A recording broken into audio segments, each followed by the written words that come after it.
that how to step into your inheritance. Steps that you will take to be able to get into your inheritance.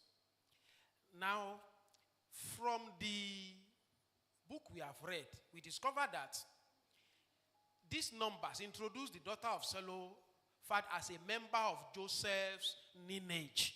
We know the meaning, your roots, the roots. You can make demand, but your demand is also subject to your roots. The roots of Joseph was part of the covenant rules that had entitlement, the right to claim that inheritance. So if they had not been part of these roots, they wouldn't have been able to claim any inheritance from God. And we have a better root now, the root of Jesse. Who is that root? Jesus Christ. So we have better promises. So you can make better demands, and better promises can be released unto us. Then the daughter stood before Moses and all the congregation of Israel to make a case for their family. They didn't just make a case for themselves. They made a case for their father's house. And the Lord granted their request. Now, lesson 1. You need to ask. You need to ask. You need to ask. So, I want to ask you questions. Why do you think it is important to ask questions when necessary? Anybody? Why do we think it is important to ask questions when necessary? Because there's power in asking. There is power in asking. Anyway, I may not even know what you need if you have not asked me.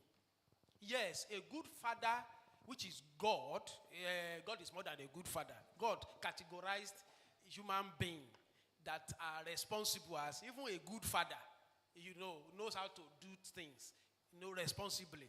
But God is much more than a good father. But the truth of the matter is that there are certain things that even if you don't ask your father may not know what you need. What you need. Research shows that asking questions builds emotional intelligence. When you know how to ask questions, I have a lecturer, about 2. I stayed with a professor when I was in the campus of OAU. That professor knew what I needed. But there was one day, I was doing humility. Anytime I go to meet him, because he's very strict, so I will stand by the door, helping, waiting for him to beckon on me before I will say anything. One day he said, Muyiwa, do you know you are just being stupid? I felt offended initially. He said, I don't know what you want. You just stood by the door. So you expect me to see into your inner man, to know what you are thinking. He said, talk, speak, ask me what you need. Then I knew that day, I knew the power of asking. I was not angry anymore because I knew I was stupid. Because so I was now asking questions. He said, okay, go and do this, go and